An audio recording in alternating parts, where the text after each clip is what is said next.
hoping that the title would arrive today, and I'm still hopeful and all this, and so I can pick it up tomorrow, but I may have to wait a couple of more weeks. I bought it in May, or in March, so. And it's eBay Motors, but I got a Jaguar. Okay. I bought a Jaguar, so. You got it. You would. I can totally see Marky Billson. Oh, wow. And the thing was, it was the Jaguar that it was the kind of car that the Equalizer drove, so that's why I bought that, yeah. It's, that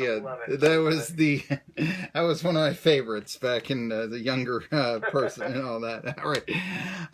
We're talking a little bit about cars here with Josh Brown of Knockahoma Nation before we talk baseball. And where to begin? The Atlanta Braves fall last night to the Cincinnati Reds 4-2. This is a series. I've talked to you about this, that in the Tri-Cities, and I know, Josh, that you covered the Rome Braves minor league team for quite some time. And now podcasting at Knockahoma Nation, I always say, well, you're cooking. That's what I like to do, to listen to podcasts and such. But here we go.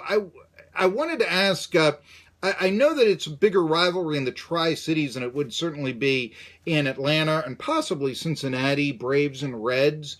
But it still has to be, just for the fact that the Reds are only 10-14, and if the Braves had won any one of the two games they lost in Cincinnati, they'd be in first place right now.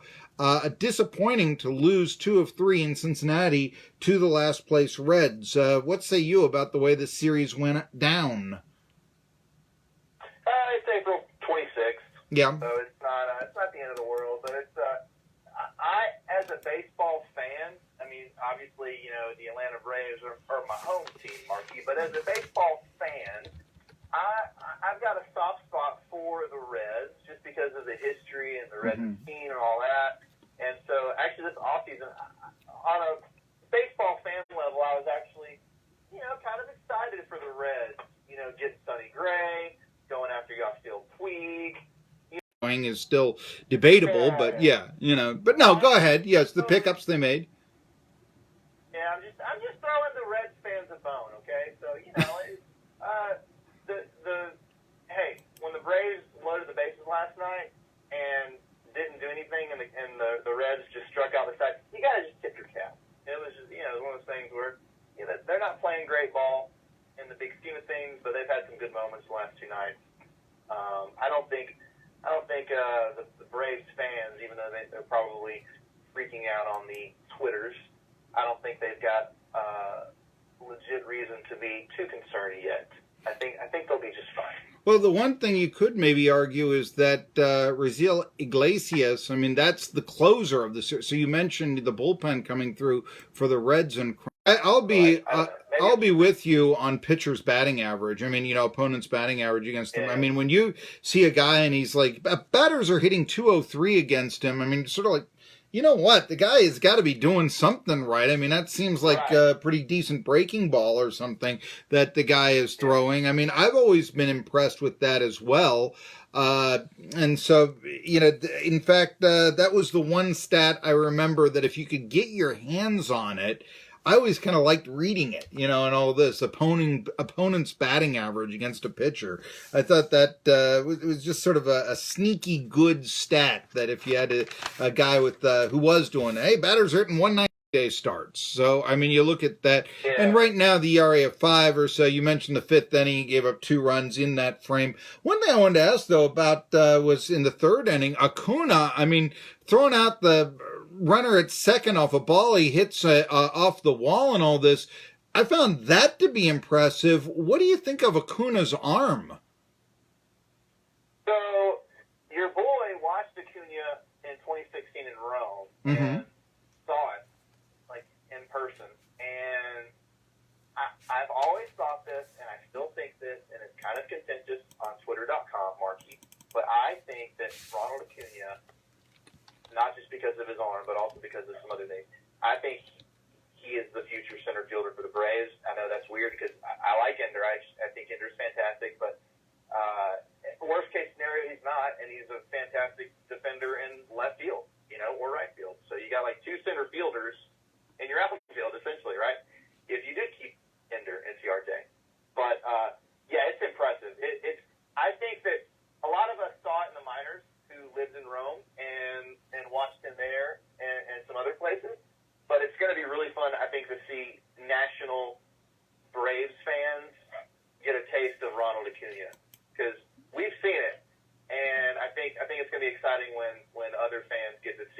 a bigger stage. He's so good. Yeah, he really is. I was thinking, boy, that seems like too good of an arm to put in left field, almost, Right. and such. Hey, Chris Welch and his statement on Ozzy Albies. I mean, I know that, $35 million. Maybe you can't tell the difference between $35 million and $85 million. I kind of think that Ozzy Albies probably can count past 35 million. He probably could figure out that 85 apples on a table are more than 35 apples on a table or so. What did you take from all that? It was something of a bizarre comment by the Reds broadcaster, Chris Welsh. Here's my hot take. I listened to the whole thing, and in context, if you listen to what he was saying in those 2 to 3 minutes, I think Chris Welsh was saying good things, and it was coming from a good place, and I think he was good intention, okay? And then he said something dumb in the middle of that, which was, not knowing the difference between 85 and 35. I think he was being a little hyperbolic, and I think that because it's 2019, he's going to get, or have gotten, and probably will continue to get, probably way more backlash than the crime deserves. Mm-hmm. I do. I think he said something kind of dumb, and I think that I probably said much worse. Obviously, not on that big of a stage, granted, but I don't think it's. You know how it is. You know how the mob is, and how Twitter is. He made a mistake, and I think he's probably a good guy. And I think he was trying to say something good. It just came out wrong. Welsh, I think, has something of it. You want your color commentator to be outspoken. I get that. And that's a prerequisite. You're saying it just didn't come out right or so. He has apologized for the comment, but I think it goes hands in hand with this, Acuna, Albies, these contracts the Braves are signing their stars to long term. And it's almost like, there's this feeling that we need to be critical of these contracts or something because they're tying them up for a lot of money long term. And there's something to be said for that. And I've said to you, I think it's a good thing for baseball, but, you're just now trying to criticize, and people don't know why they're trying to criticize this. And by the way, what is it that says, that he's going to make 85 mil in the future, that's going to be on the table in a few years anyway? I mean, where is that written? So, I don't know. We asked this before, but it bears a question worth repeating. The criticism of the Braves for signing their stars to these contracts that lock them up through their 20s and so. I think they're brilliant.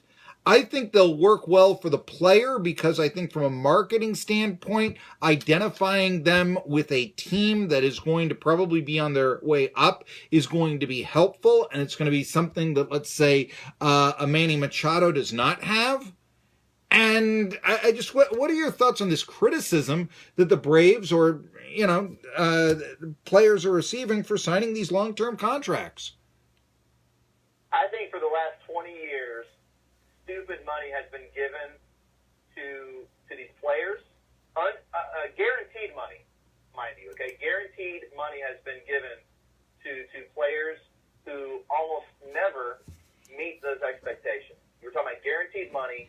We're talking about ridiculous contracts over the last 20 years.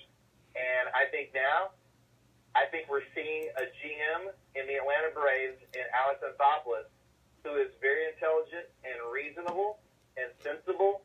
And I think we're watching a guy operate the correct way in the confines of this industry. I really think. Mm-hmm. I think that the We're losing Josh Brown. Guys.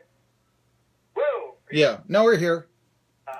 Okay, sorry. I think the argument that the Braves are being cheap and being disrespectful, I think is lazy and ignorant. I really do. I think that getting paid $35 million to play baseball during the summer months is a good thing. It's a fantastic thing. In fact, look at Ozzy Albies last year. And I love Ozzy Albies. I think he's fantastic. But he didn't. He had a bad half last year, right? and he's a little injury prone, right? And so he's been given guaranteed millions of dollars to play baseball. And I think when you come at that at the angle the national media has, it is ridiculous. It's silly, and I think the argument that these owners make billions while the players make millions is lazy and ignorant and disingenuous. If you want to make billions, then stop playing baseball. Get it. I would just point this out that, they're probably, if you want to talk about it, on the production that Acuna and Albies have made so far, actually overpaid initially and such. So, you look at that. I just think that baseball, I saw a stat that right now 12 teams are averaging less than 20,000 fans a game. And since 2000, there has not been a season in which more than 4 teams have averaged less than 20,000 a game. And when I mention that to you here, Josh Brown of Knockahoma Nation, to me, so much of this is that we've reduced the player to a number and he no longer has identity. I think that, yes, if we can brand Acuna and Albies as Braves or stars with any team, if it is Machado with the Padres or if it would have been with the Orioles or even the Dodgers or whoever, if we can brand that, which you can't do when you're being traded around like a lottery ticket in a poker game, that this is going to be helpful for baseball to go forward. And we're not looking at things like this. And like I said, right now, this is a top-heavy contract. Initially, this is short-term. This is good for Acuna and Albies. And so I think that we got to look at that as well. Now, question I want to ask you, you're a Taylor Swift fan, right? Where'd you hear that? Didn't you tell me that before? Taylor Swift? Okay, so I'm confusing you with somebody else. I like her. I think she's cool. I'm confusing you with Caleb Calhoun. Don't worry, I did it with Alex Doherty yesterday when he had this tweet out talking about Taylor Swift, and so I then led the interview with Taylor Swift. He says, you didn't get it. I was being sarcastic. Oh, well. I'll have to wait. And this Tuesday, we'll be talking Taylor Swift with Caleb Calhoun of All for Tennessee. I wanted to see what you thought of me, that sort of thing. I wanted to see what you thought of evidently there was a Dixie Chicks reference in it and all this. But yeah, I do say, yeah. Well, there's some, yes. Anyway, I get very passionate about Dixie Chicks. You get very passionate about New Dixie Chicks? I'd like to get passionate about all Dixie. I just wish that I could one time be passionate with Natalie Maines. That's all I have to say. I'm Marky Billson. And if you send the word out to Nashville, see what comes back. You've been listening to Josh Brown. Listen to him on KnockahomaNation.com. And we'll be talking more baseball, of course, next week about this. I do want to talk a little bit about ETSU and their basketball transfers. Yes, again, to close out the show. And that's what we'll be doing on Tri-City Sports Now after I take you through. Yeah, this is the song that came out at midnight from Taylor Swift, Tri-City Sports Now. I know that I'm